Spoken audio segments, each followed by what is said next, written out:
right.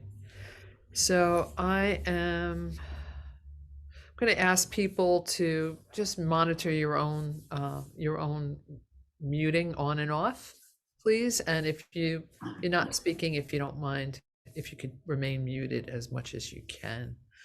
So I just want to take a moment and on behalf of Liandra Pires and I and the community of the Unitarian Universalist Congregation of the Palisades, we'd like to thank you all for attending this gathering this evening and welcome the Interfaith Prison Partnership and thank everyone for taking this time to be of service, to learn more, and in the words of Mahatma Gandhi, a nation's greatness is measured by how it treats its weakest members. Not to say that our newly released, people that are formerly incarcerated are our weakest members, but they surely are vulnerable. And just wanted to start with that thought. And Liandra, would you like to say anything? Just for those that don't know me, I am the co-chair for the UUCP Racial and Social Justice team, and Reverend Sonia is the new co-chair, which I'm very glad to have her on board. I'm just really happy to be here. Thank you to the Interfaith Prison Partnership. I'm really looking forward to hearing what you have to say and how we can get involved, because I know a lot of people would love to get involved and help out. So welcome, everyone. Great, thank you. So we'll turn it over to the Interfaith Prison Partnership Leadership Group, and you could share and speak as you feel comfortable. So I'm thinking that maybe I can introduce everybody and read bios. That would My be name is fantastic. Okay, great. My name's Elizabeth Friend Ennis. I know Rev Sonia because we were both ordained as interfaith ministers through One Spirit Interfaith Seminary, and I know that several of you here are One Spirit adjacent folks, and I welcome you. I'm thrilled to be serving this year as an intern with Interfaith Prison Partnership, and we have 3 representatives here to speak to you about their work. And I think that we're going to go in order with Reverend Siobhan Sargent first, and then Janet Donut, and then Pamela Zimba. So I will read Siobhan's bio first. So Reverend Siobhan Sargent began her career in faith-based community organizing.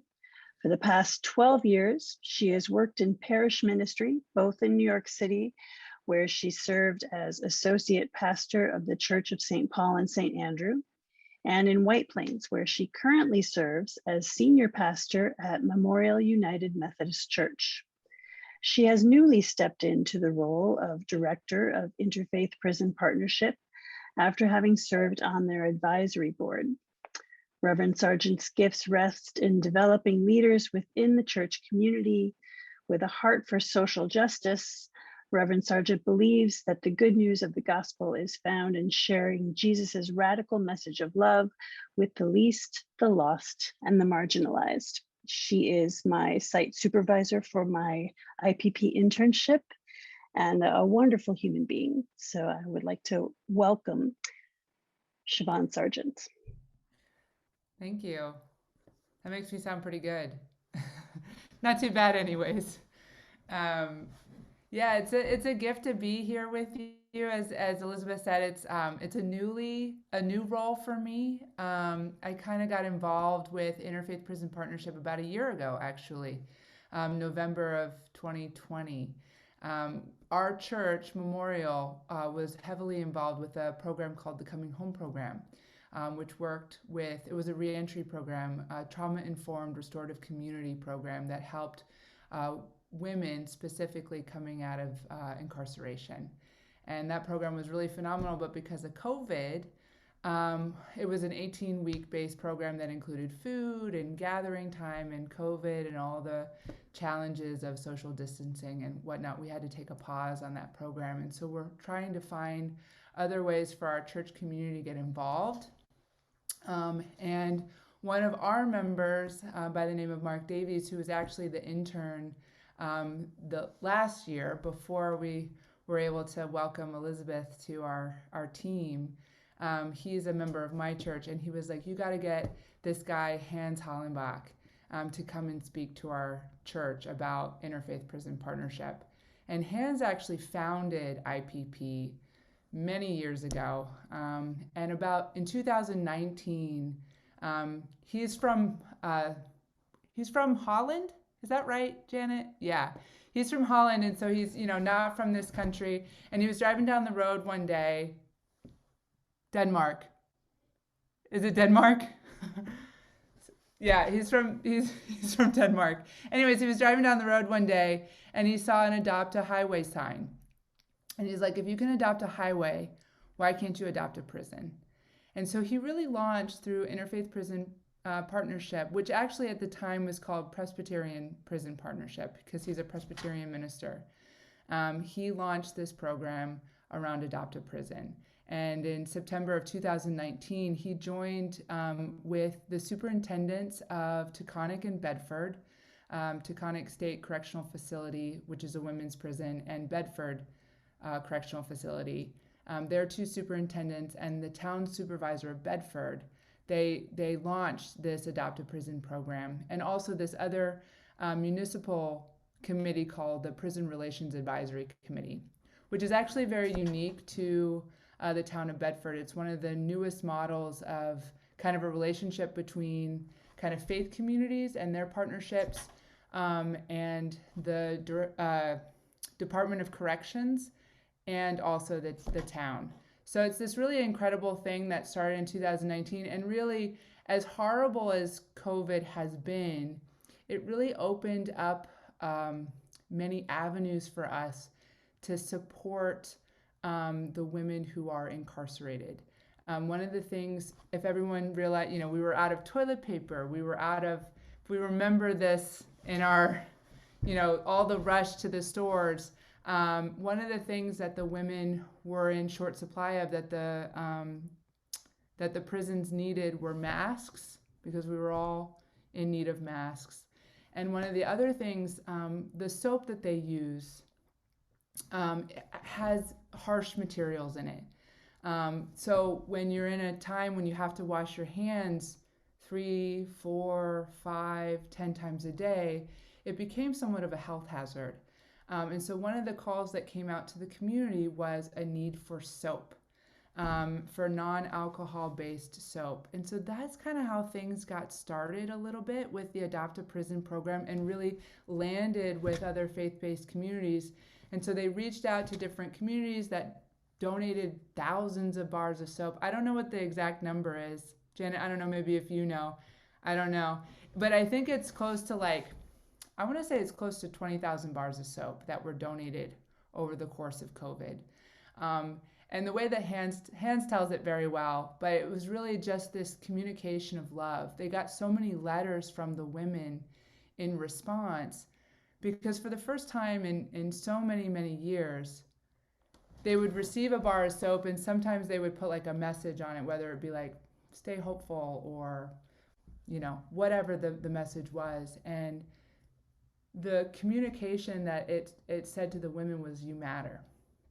And so for the first time in so long, even something as simple as a bar of soap was communicating love and communicating care.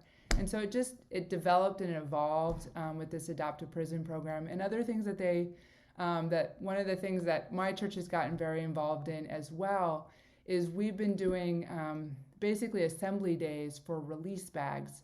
So a lot of the women who are released from the prisons, some of the women have homes to go to, some of them have communities that they can go to, but some of the women are being sent to shelters, and they really don't have anything that they can take or have with them when they go to the shelters. And the small belongings that they have, they were given a trash bag basically to carry their belongings in.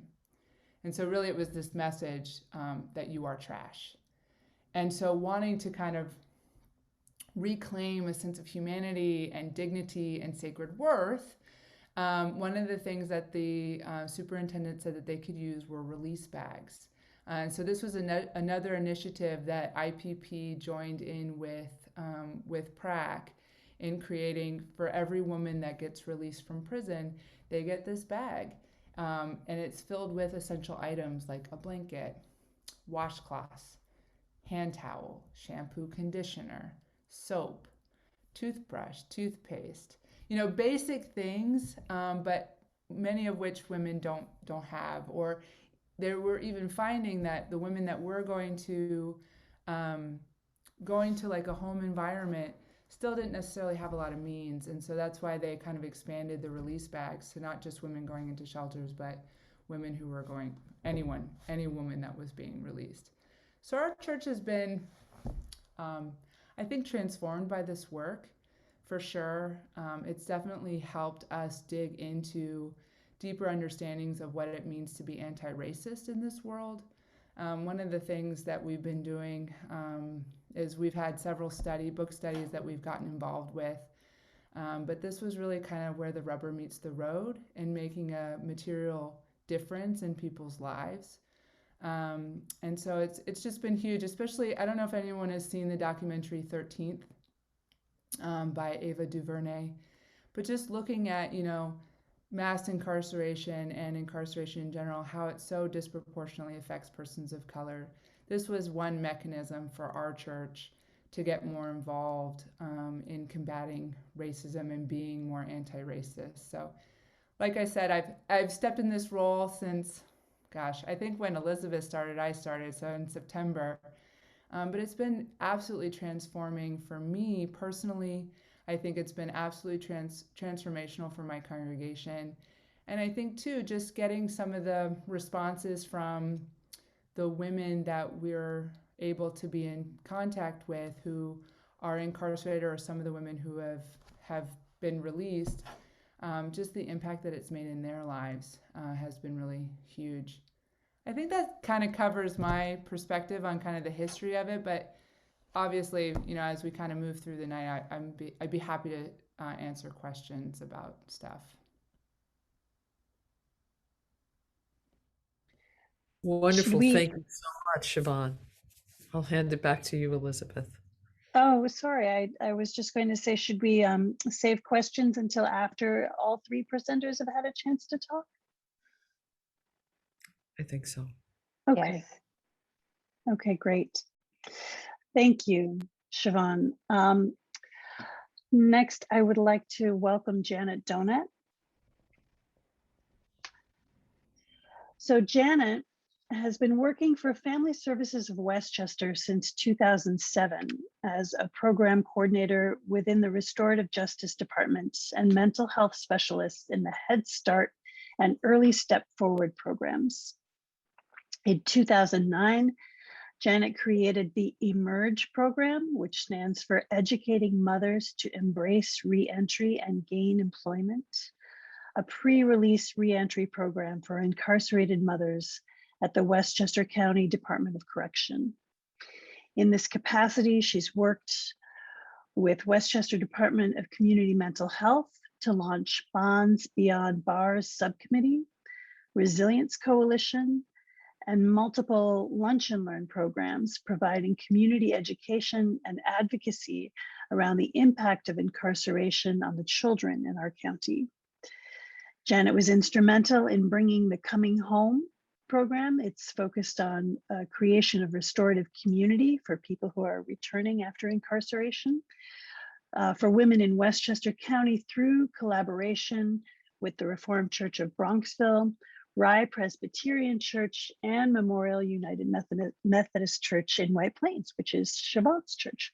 So she has a wealth of experience, and I welcome Janet to speak about her work and her experience.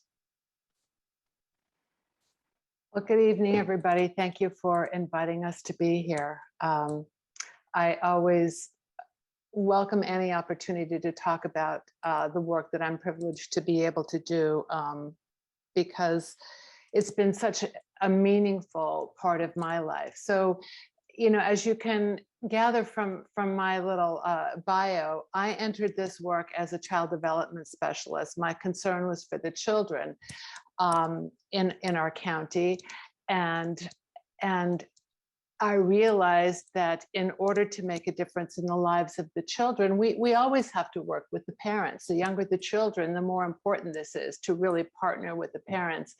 And understanding the devastating effect that incarceration has on children, I was really, really honored to be able to start this program at the Westchester County Department of Corrections, which is our jail in Westchester County. It's the holding tank for every arrest that's made in Westchester County.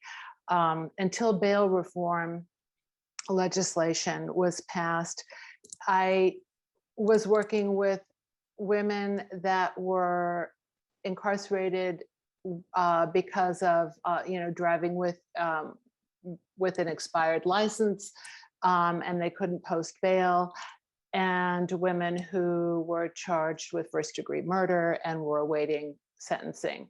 So that demographic has changed quite a bit. Our census is way down, which in my opinion is a very good thing.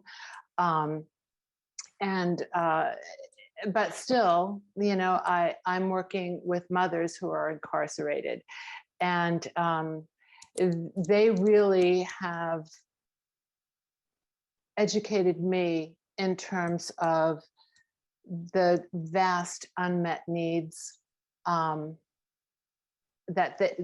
they face while they are incarcerated, while their children are experiencing their incarceration.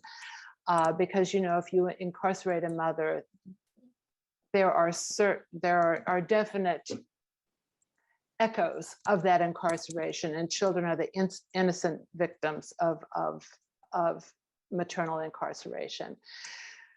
So, as I said, I've learned so much from the women that I've had the honor to work with, and I am so grateful, Reverend Sonia, that you reframed that quote to reference, you know, our men and women returning from incarceration, not as the weakest members, but the most vulnerable, or certainly vulnerable, because it's been my experience that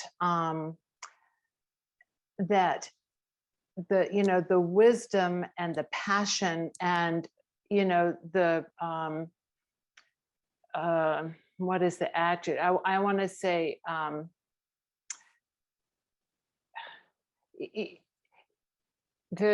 I want to say, the ferocity, but like but I don't want to use any words that have any connotation with violence, but like the passion that they bring, and the energy and wisdom and the voice that they bring that is often missing in conversations like this is so vitally important to the work that we do, that their voices should be the ones that are leading us in this work, that all of us here may be very well intentioned and really want to do the right thing and think that we are doing the right thing, and we could be missing the mark, that we really need to be guided in this work by those that have the lived experience of incarceration, that bring that firsthand knowledge.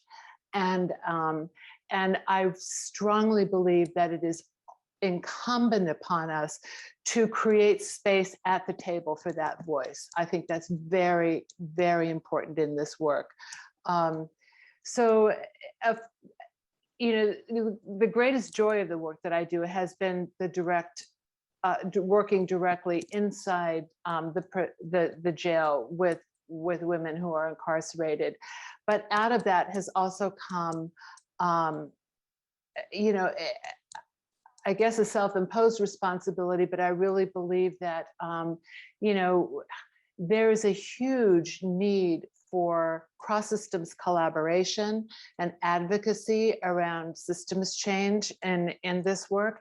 And so, inspired by the women that I have had the privilege to work with, I I did form the, or I was, I felt the need to form this Bonds Beyond Bars coalition, which has kind of waned in recent years, but I was shocked to find out that in Westchester County, and this is not indicative of counties throughout the United States, but in Westchester County, one of the most affluent, educated counties, certainly in New York State, if not our nation, we don't count children who are incarcerated, who have incarcerated mothers. We don't know who they are. We don't know where they are. We don't know how many there are. Department of Social Services doesn't track that. The Department of Corrections doesn't track that. So many of these children are living in the shadow of this trauma and are voiceless, and often, incarceration is clouded with shame. And so, there's just a compounding of this traumatic experience for children. So we did a lot of work through Learn at Lunches, where we had stakeholders from many different systems come and hear from both those with lived experience as well as for instance, the Osborne Society in the Bronx that does a lot of educational outreach. And and we worked with our children in that endeavor too. And so, that voice of advocacy also is a big piece of what I feel is important, and why I am sitting on the board of Interfaith Prison Partnership. I feel like I probably have used my time allotment, and I want to make sure that there's plenty of time for Pamela to speak, and also to entertain questions at the end. So I will stop there.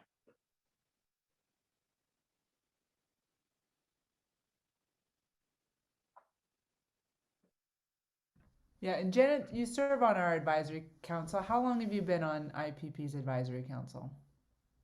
I don't think it's just me that time just is this work right now. Like, oh, I lose track of time. But I think that it's probably about 5 years. Mm-hmm. Mm-hmm. And I think what Janet says about, work, I think, a big thing that IPP works to do is help build bridges between those who are on the inside, those who are incarcerated, reentry work, with also ways that communities can get involved, advocate, and also hopefully, work to make changes and make a difference and an impact, so that, the vulnerable aren't as vulnerable anymore. So it's a joy. I get to work with Janet. I worked with Janet on the Coming Home program, and now I get to work with Janet with IPP. So it's been a joy for me.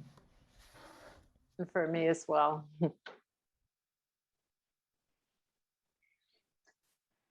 You're welcome, Janet, and we're just so grateful to have you all on, and we're looking forward to seeing what we could do. I'll pass it back to Elizabeth. Thank you so much. Now I am thrilled to welcome Pamela Zimba to speak.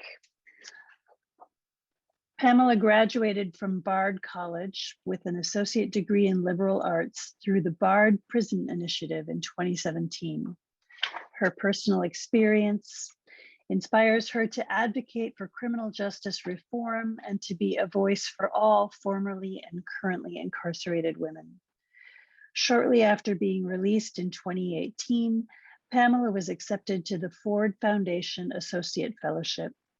This led to her being hired directly by the Ford Foundation, where she now works as a program assistant with the Gender, Racial, and Ethnic Justice Department. Pamela's areas of focus are reproductive justice and mass incarceration. She is currently on the advisory board of the Interfaith Prison Partnership, working to address the lack of transitional housing available to individuals returning to the community after incarceration. In addition, Pamela serves on Assembly Member Chris Burdock's Correction Advisory Committee and is a New York State Defenders Associate. Her future plans include more direct advocacy and policy change. So welcome, Pamela. Good evening, everybody. Pleasure to be here. So I guess for me, IPP was a natural fit because of my experience and the things that I personally had to endure when I was released. I was brought onto the board actually by Janet, who I've known since 2012. I participated in her Emerge program in Valhalla County Jail. And me and Janet actually kept in contact my entire incarceration from 2012 through 2018.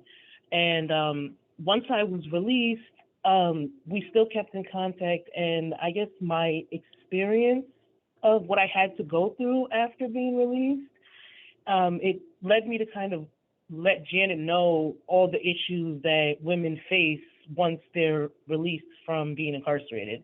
And that's kind of the message I want to spread to people. I want people to have a better understanding of the things individuals have to deal with when they're first released, because the reality is the system is not designed for people that come home that don't have a support system to be successful in their release.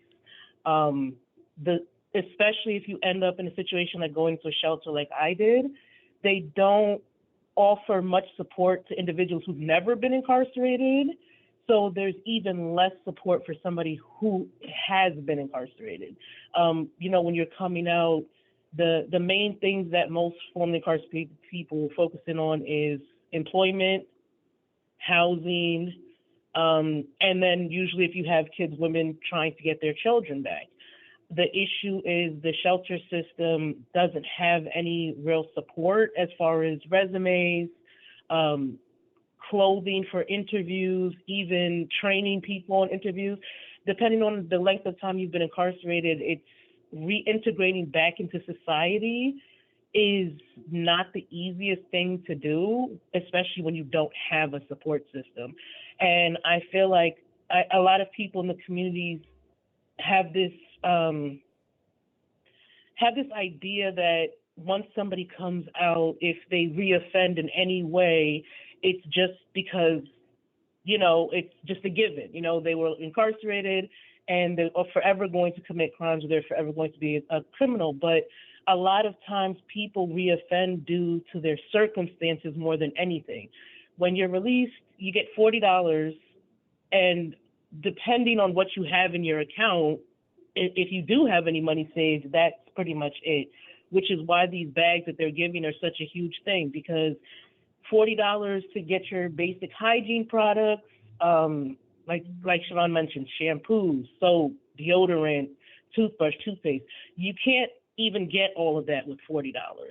And then you have women that end up in situations where they end up stealing from a store because they don't have any money to buy clothes.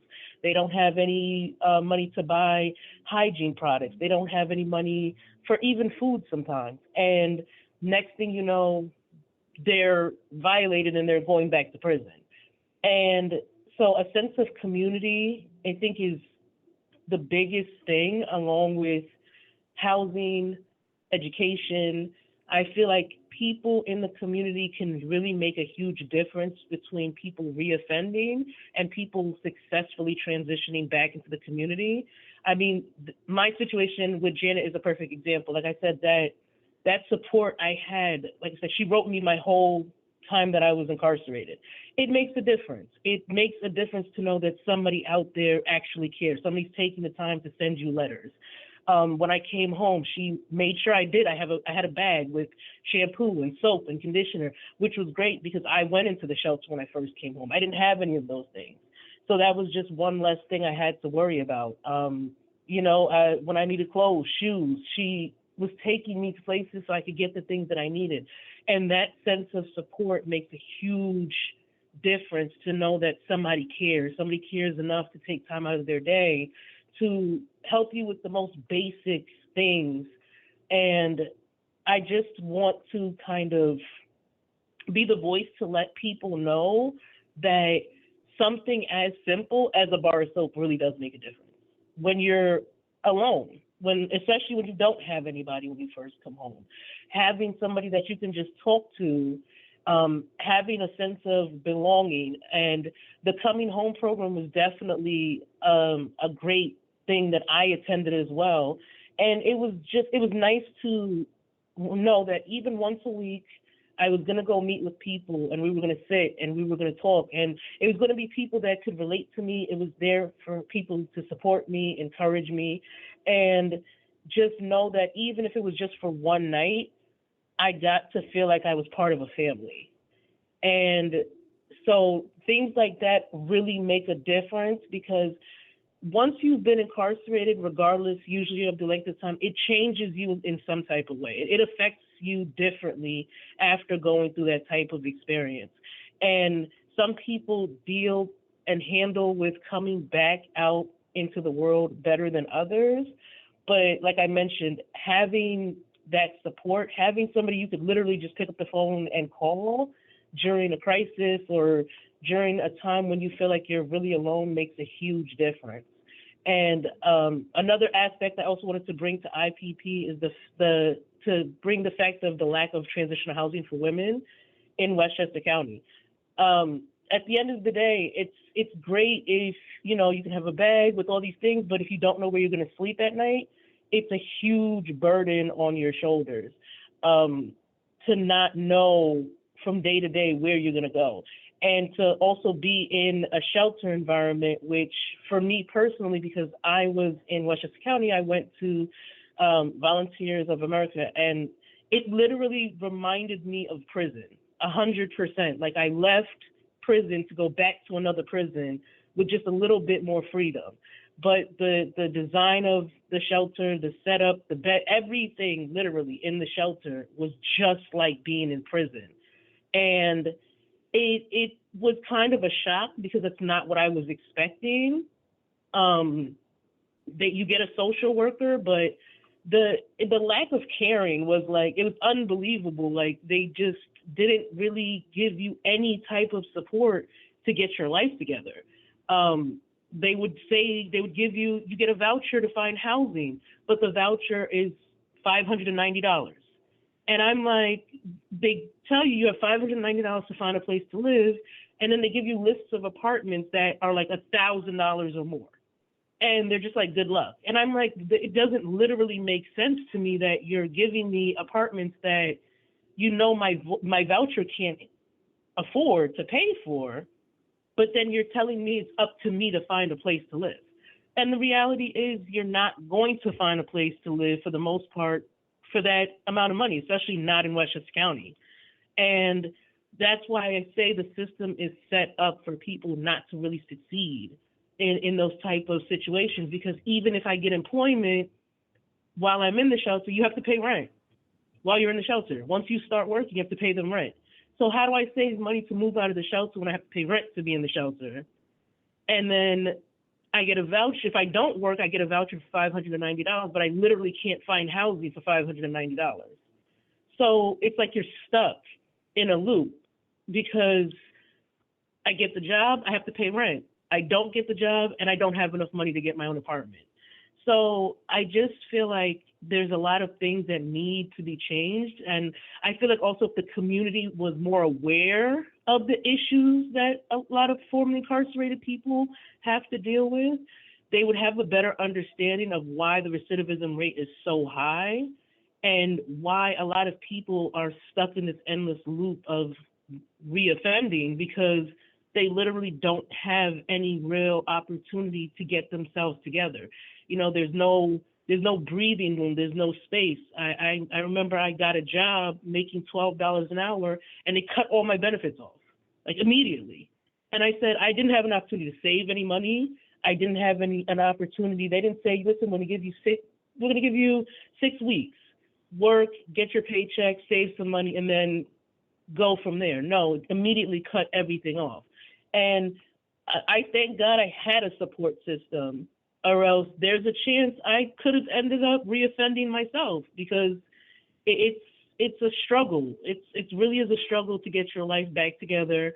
It's a struggle to literally start from nothing and rebuild your life all over again. And it's a struggle to do it by yourself. So I just hope that my lived experience can help some people kind of understand how the system is designed, and maybe more communities can rally together to figure out a way to make,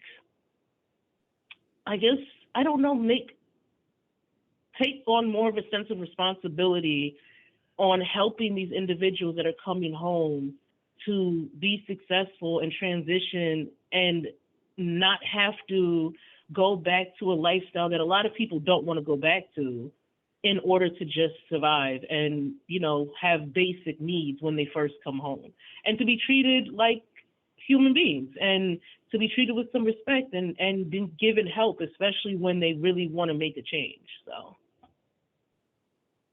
that's the part that I play in this. Well, and I just feel so grateful that Pamela has been able to share that with us, because I do think, since I've been on at least, and when I started on the advisory council, I think that's when you kind of started on the advisory council, Pamela. Isn't that correct? Not too long before you.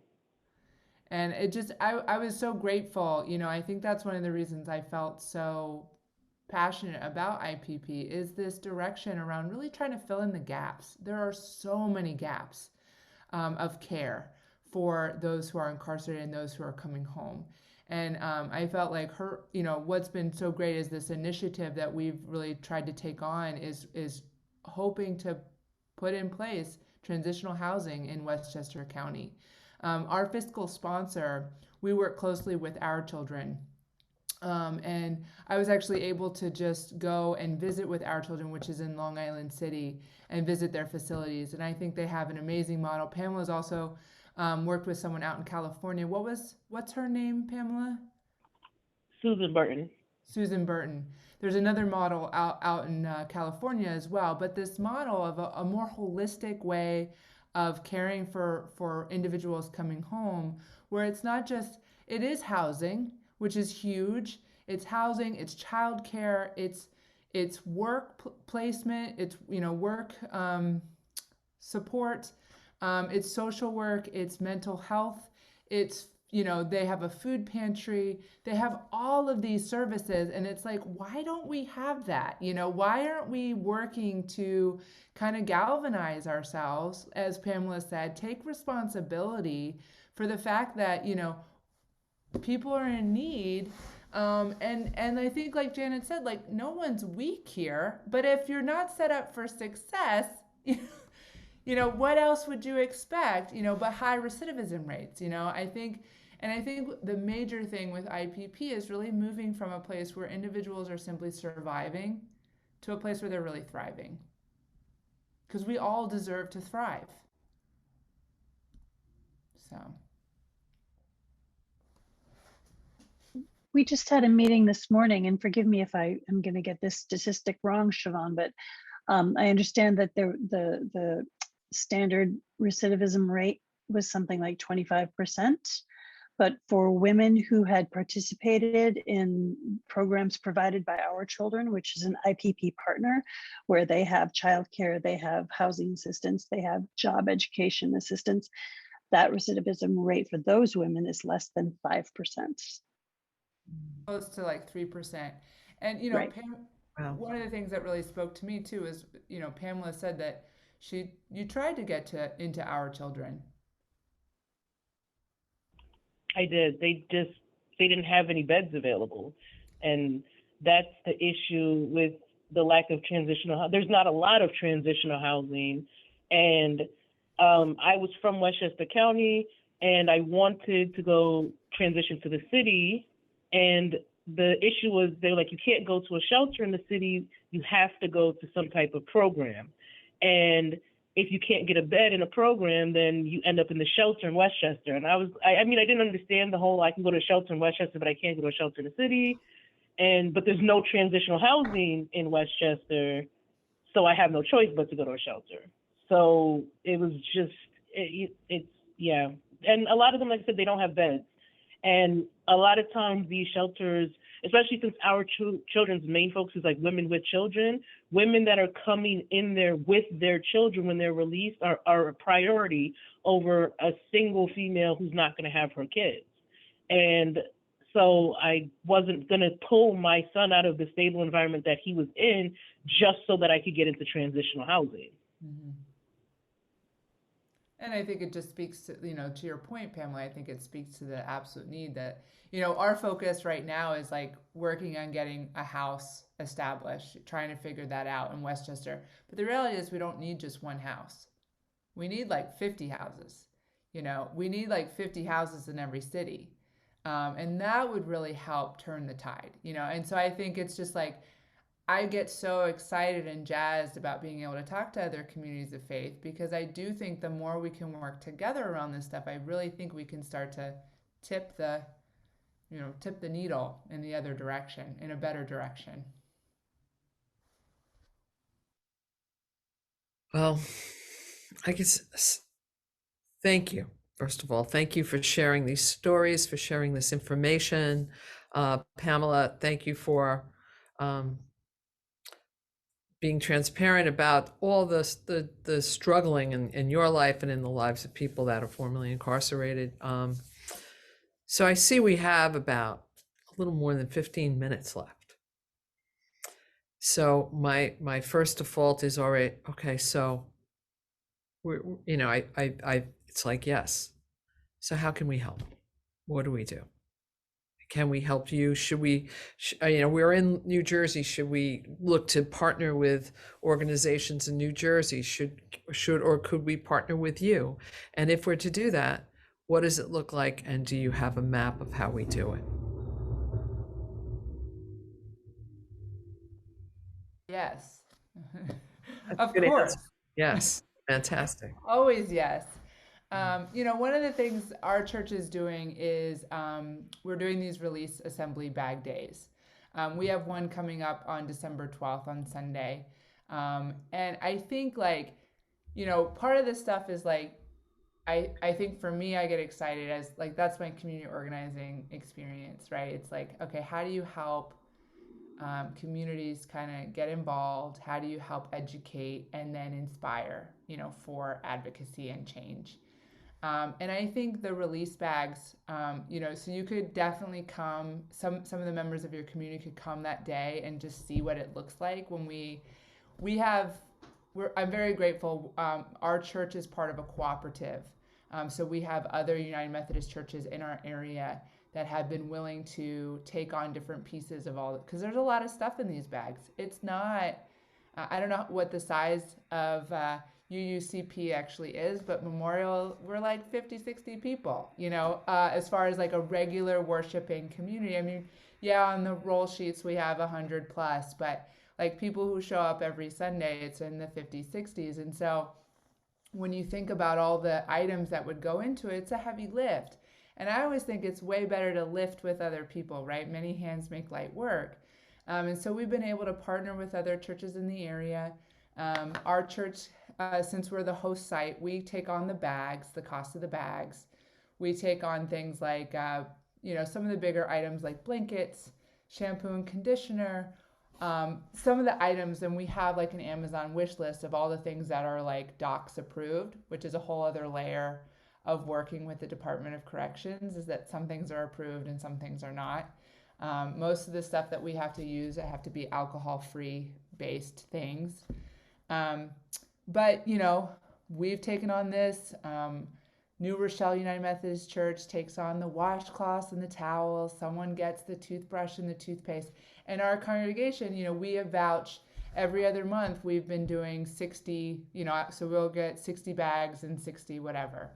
And it's just this powerful event. At the very end of it, too, as everyone's assembling these bags, we have cards. And people are called to write a card, and it was kind of off the idea of sometimes when you get a fair trade item, it says this item is made by so-and-so. So it was kind of off of that idea of personalizing that this isn't just a bag of stuff, but it really is there's thought and intention put behind this. There's care and love and blessings and hopefulness, that's kind of the energy generated of these bags. And it was this, I think it also helped our members to go like, oh, right, this isn't just a bag of stuff. This is for a woman who really could use, who's only got $40, who could really use kind of these basic necessities just to help. And I think, like Pamela said, this isn't all of it, but I think that's one small, tangible way to like get your foot in the door, so to speak, and get things like rolling. We also have done, around our liturgical seasons, we've done soap drives. So we need about 1,000 bars. So between Taconic and Bedford, women's prisons, you need about 1,000 bars of soap, because you can't just give soap to 50 of the women. You have to give bars of soap to everyone when you do the donations. So around Christmas and Easter for us, we did soap drives. So that was another way of kind of getting involved with this work. But then there's this other piece, right? There's this advocacy piece. There's this larger vision piece of kind of taking what we're hearing here and seeing about what does your area look like. What is happening in New Jersey? What is going on in your local municipality? And I think that that's another piece that we would definitely be able to partner with you on in trying to figure that out. But I think that's another layer of like, it's these like, we do the loving kindness meditation at our church. I don't know if you all do it, but it's those like concentric circles, right? So you start here and then you move further and further out. And I think that that's like the further out a little bit. And so sometimes it's nice to kind of start with like, okay, what's this like tangible thing that we can do? At least that's kind of how I think. And then once we get involved in that, how can we expand that work?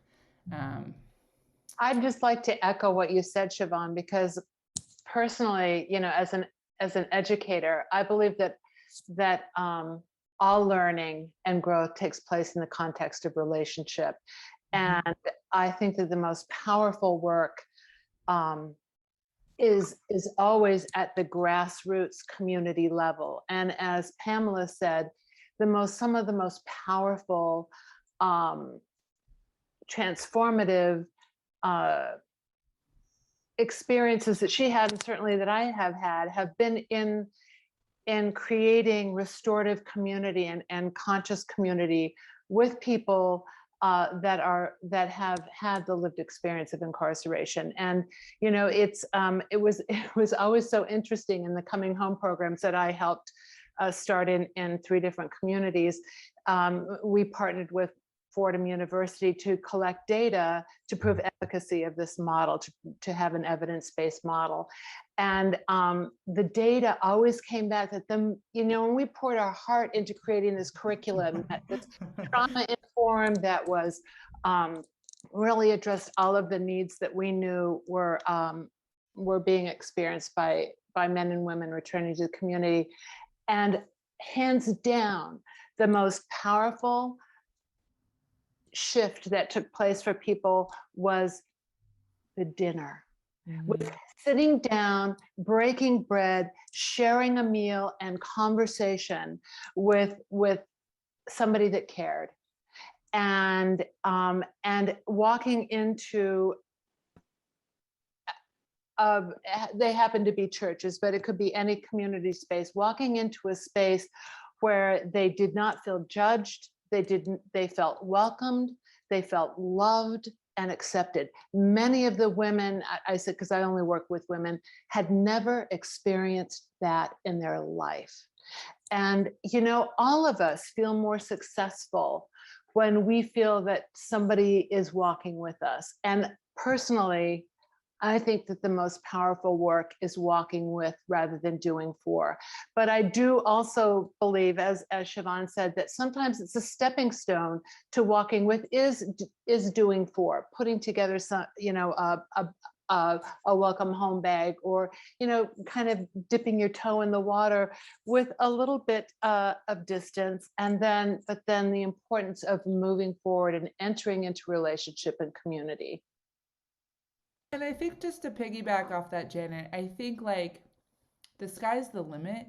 When we went to our children, so I just took this tour. So if you're interested, if anyone's interested, we're trying to like get more folks to get a tour of this amazing program, because I think every community should have transitional housing. But it's like we were sitting there, and this woman, Deborah Ghana, Our Children also does work at Bedford and Taconic. They have a nursery program, and they have other programs in the actual prison. But it was like talking with her, it was like, oh, I think in the same way that we work through the Department of Corrections to get these like kind of official, okay, you're getting a bar of soap, there's also just the relationships with someone who's incarcerated, so that not every, like women get I think it's like 30 or 40 pounds they can get in shipments to them a month, right? Some women, you have to be careful because some families send things to them, but some women don't get anything ever. And so it's like, oh, right, like we could also start creating relationships with women who may not have positive family relationships because of whatever, And I think working through these kind of networks, I think it helps. I think to like what Pamela says, it helps broaden our understanding of what the issues are, or like where could we be supportive and walk with, as opposed to just walk for. And I think that's the fun part of this, is like there's a lot. I think, Janet, you said it best, like there's not a short supply of work to be done. There's a lot of work to be done when it comes to the criminal justice system, when it comes to incarceration. So. Could I ask Pamela a question? I've been thinking that I could help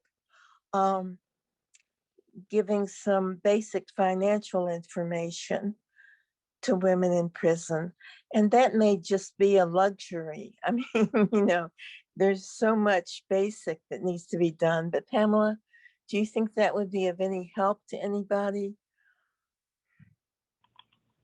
Yeah, I would definitely say financial information is a huge thing, because a lot of times individuals coming home from prison are really bad with money.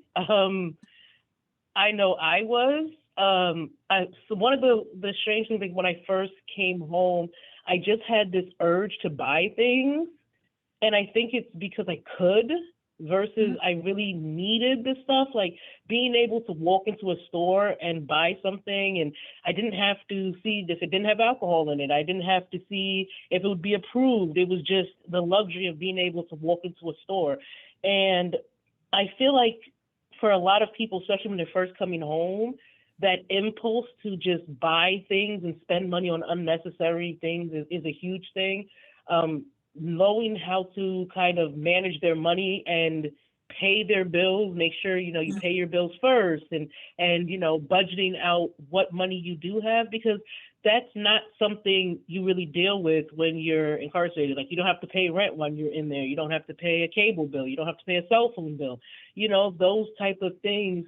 And I think learning to budget your money and still be able to save at the same time is something a lot of people first coming out of prison don't know how to do, especially if you're talking about individuals who've never held a real 9-to-5 job.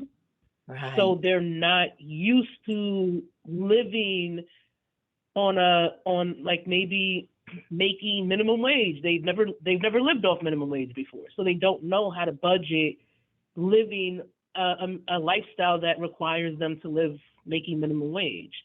So that's definitely a huge thing that I feel like most individuals coming home would benefit from. Oh, wonderful. Okay. Thank you. Does anybody else have any questions? We want to open it up so people can ask questions. Debbie, speak up. Thanks. Oops, is there another, is there another Debbie? Or is that me? Okay.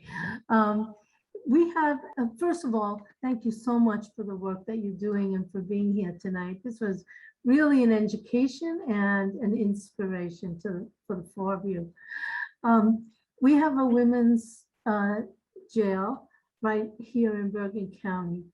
And I was wondering, we can't just walk in there and say, here's 40 bars of soap. So would IPP be able to help us make introductions or get us started, and so that we can go in and continue the work? I think that's a really great question, and I think that that's definitely something, if maybe we can talk afterwards as well and get more specifics on this, because as I do think it's about making these political connections as well. It took a lot of work for the town of Bedford to work with the superintendents at the different prisons and to develop that relationship over time. But I think, there is no time like the present. And I think starting to begin those conversations, I think would be huge. And we would definitely love to be a part of that. Debbie, I know that Alcoholics Anonymous does send women, maybe men too, to speak at the jail, to women, because a lot of women have drug or alcohol problems. So it may be Narcotics Anonymous does too. I don't know. But, they let people come in and speak to women, because a lot of people who are in jail had trouble because of drugs or alcohol problems, accidents or having to get enough money for drugs or or selling because they needed to. So I think, and they could be like mentors too, but they also have like a house in Bergen County. I don't know, it's kind of big, I think, where women who, it's like a halfway house for women to go from, jail, or maybe they get there because instead of the judges often send, people to rehabs it's sort of like a rehab place, but not without doctors. But there are rules, and then they get, the rules go down and down and down, and they meet people there that are mentors, that will be mentors later on. So I thought, we're a small congregation, it might be a good way to start mentoring people, at least just giving phone numbers. So if you're lonesome or you're miserable, you have a set of phone numbers, maybe 10 women that you could go right down and call to talk to someone about a problem or just loneliness or whatever, which I think is a simple way. And I love the idea about giving gifts, especially at this season, to have a bag of goodies that women coming out of jail. I think that would be a good thing to I know somebody who goes and does speak. I could find out who she spoke to get into Bergen County Jail. Mhm. That'd Well, I be think great, that's a Ron. great, I think, Arlene, what's really powerful about that too is thinking about what we always did a SWOT analysis in our organizing. Do we know what SWOT stands for? Strengths, weaknesses, opportunities, and threats. It's like an organizing term.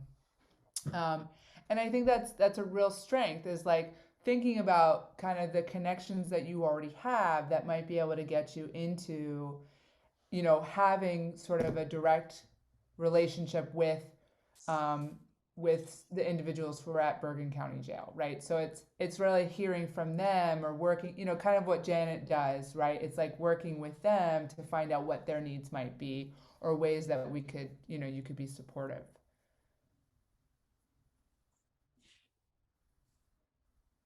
I'm going to have to leave for another commitment, but thank you so much.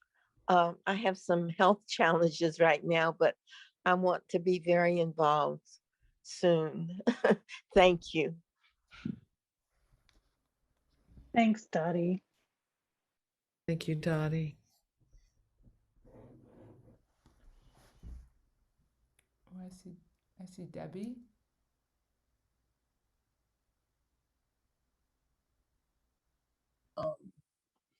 Hi, everybody. Hi, Sonia, Elizabeth, Deb, the other Debbie. Just Debbie. good to be here. I do have a question.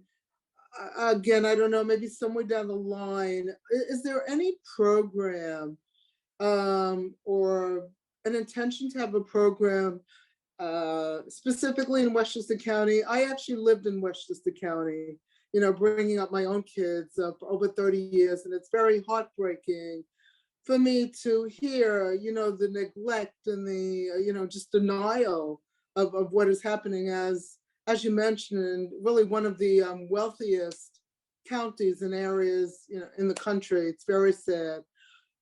I'm wondering if there's any plan to have some kind of a program. I'm assuming that at least some of these incarcerated women are parents, they're moms, and at some point they will be reunited with their children. And is there any programs either now or in the future plan to provide some counseling for these women and parenting and, you know, just the idea of breaking this whole cycle of abuse and addiction and substance abuse, that if that can start with the kids at a young age to hopefully, you know, in my prayers to really break that whole cycle, you know, before the kids sadly may go on to be incarcerated themselves for drugs and all kinds of other issues. So I just wanted to throw that out. I am a social worker. I'm also an interfaith minister with Sonia and some other One Spirit people. And again, I would like to be on board to help in any way I can. So thank you so much for this. Just quickly, I'll respond. You know, Westchester, there are no shortage of services in Westchester County because of our access to funding. Sadly, a lot of these services are not coordinated, and so systems are not integrated. And I mean, that I think is the real challenge. And there are some community, you know, some wraparound. So we're moving more toward wraparound services and collaborative service provision, so that the Department of Social Services is talking to the Department of Community Mental Health, and they're talking to agencies like mine that are, you know, not-for-profit social service providers. But there needs to be more of that, and that is really the problem. And as Pamela said, you know, sometimes because these systems aren't talking, there will be a mandate from social services that will conflict with the mandate imposed by probation. And so, you know, what do? Do I report to my probation officer, or do I go for this job interview? And it's that kind of thing that is frustrating, that, you know, we just really, again, it's relationship. It's building relationships across systems. You know, One Spirit in Action, which is a group that several of us are connected to. They were partnering with a grassroots group called Transforming Lives, which was a mentorship program, and they're working with some of the prisons, I believe, in New York State. Debbie, you're not part of the mentors, are you? I don't think anybody that's on is here. Not at this point. Not at this point. I hope to be on some level. Right. So what they did is there's an agreement to write each month and to help people also. This is while folks are incarcerated, and to develop a support system with someone, and also to create a journaling relationship that this information can be used for them when they are applying for parole. You know, that kind of situation. And it's something that we might blast off into other people that are ministers. And I was just wondering, that could be something that could be great to do in congregations as well, you know, with individuals that want to. You were mentioning connection, Janet, and I agree. I think it's all about that. I think that's at the root. That's where the first place to help is, to connect. So it could be another opportunity here in New Jersey to do something like that.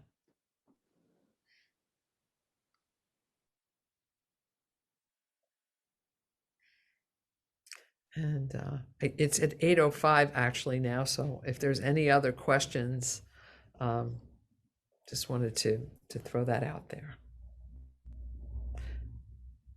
Please unmute or raise your hand.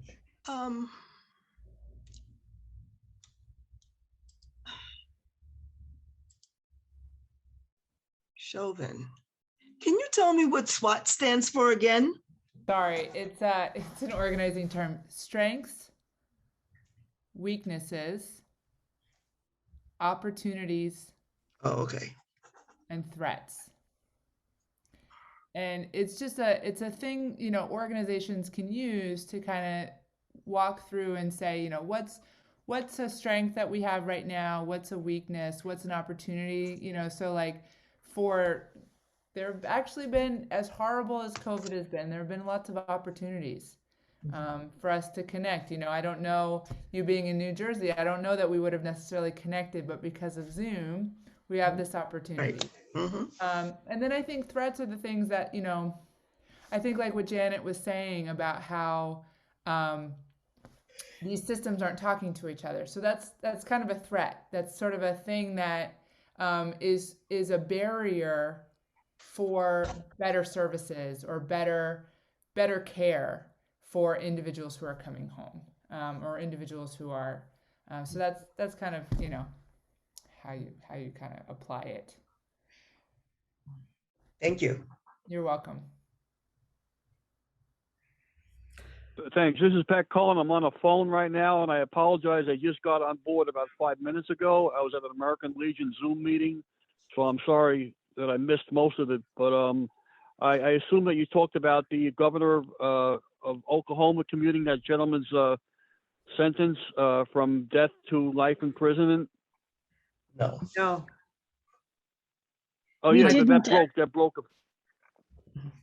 Yeah, it's great news that finally the Oklahoma governor stepped up and did the minimum, but prevented a man who was innocent of what he was accused of doing from being executed today. So we're very grateful for that. Yes, and also, and if I could just, I think it was Reverend Sonia, you were talking about the benefits of having a relationship, you know, like I guess through the mails or something to establish a person's resume, so to speak, when they go on the outside. Are there any safeguards for the person that does this in case the person is becomes a recidivist or something like that, or wants to, like, let's say, stalk the person that's trying to donate their time to help this person? I mean, does this person get to know where we live, or how does that work? Well, I was not directly part of it. There may have been they might have been doing it through a PO box. I'm not really sure how the relationship was done, but Oh, so okay.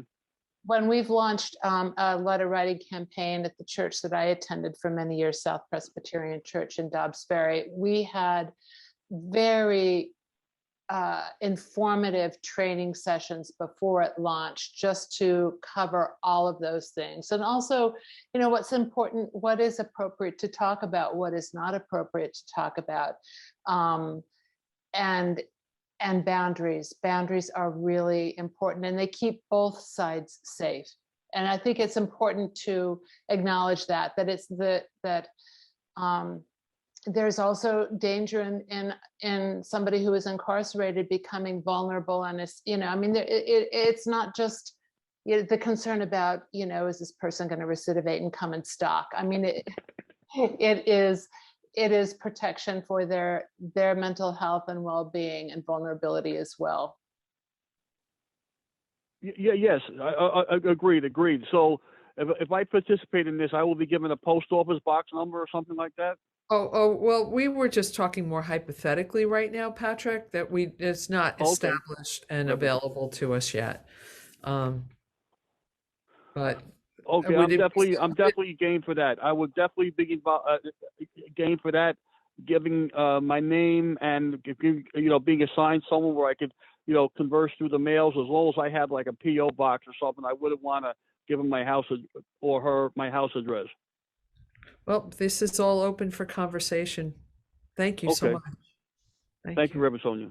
You're welcome, Patrick. I just wanted to say thank you again. It's been a real privilege to be able to share, this passion of ours, this passion of mine with you all. And I want to thank you to Elizabeth as well for just helping to kind of coordinate this with you. And we're available. We would love to continue like you said, Reverend Sonia, we'd love to continue the conversation and think about ways that we can kind of help facilitate this work. Fantastic. Leandra? I don't just wanna- want to say Mhm. thank you so much for taking the time to come and speak with us today. I think a lot of people are unaware of what happens when someone is released, and it really opened up my eyes. And I think the education part is a big part. I think we need to let people know what's going on and get as many people involved as possible. So thank you so much, Pamela. Thank you so much for telling your story. So for me, I would just love to get involved any way that I can. I'm sure UUCP also would like to get involved with the holidays coming up if there's anything we can do. So I hope we can be in touch with you offline, and we can send out an email to anybody and how they can get involved too. So I look forward to working with you going forward. It's very nice to meet you. Thank you, Leandra. Yeah, ditto. Whatever, the exact, I mirror Leandra's statement, and yeah, let's see how we could work together. Elizabeth, can you connect our emails, all of us? Absolutely, absolutely. I'm happy to, later this evening, I'll send an email to everybody to introduce one another, and we can stay connected and find ways to move forward. Oh, and just one more thing before we get off, since this is being recorded, if you would like to give your website on where people can go visit to give donations. It's interfaithprisonpartnership.org, all spelled out. And maybe you can Okay, put great. I don't know if you can put it in the chat, but I don't know if that actually gets recorded, but it's interfaithprisonpartnership.org. And I believe there's a donate button through that website. You'll be taken to our children's website because they are our fiscal sponsor right now. But yeah, we'll be able to get it. So Great. I'm going to end the recording now with a big thank you to everyone.